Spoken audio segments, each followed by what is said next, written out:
Magandang araw sa inyong lahat. Welcome to Cora's Vlog.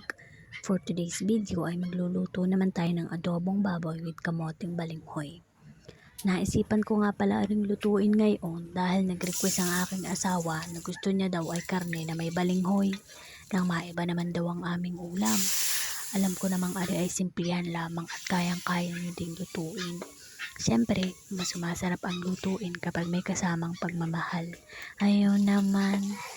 Pero totoo yun, gawin natin yun para sa ating mga mahal sa buhay. Ayan na nga pala ang ating mga ingredients ay karning baboy, balinghoy, toyo, suka, sibuyas bawang, konting tubig at saka ang ating mga pampalasang sangkap. Unang-una naman, kita nyo naman na ginisa ko lang ang sibuyas at bawang at nang mag golden brown na ay sinunod ko na aring karne. Hahalo-haluin at kapag golden brown na ang karne ay nilagyan ko na ng tubig at tinakluban ng kaunting minuto. At saka nga pala, hindi nga pala agad ako naglalagay ng toyo para hindi agad umitim yung karne.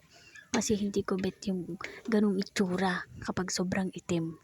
Tapos kapag medyo malambot na, saka natin ilalagay ang toyo.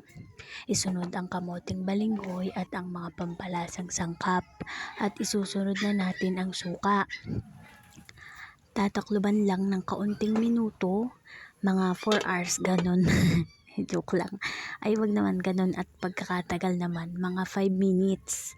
After ng 5 minutes, ay ayan na, luto na ang ating adobong baboy with balinghoy. Kain na po tayo! Thank you for watching. God bless.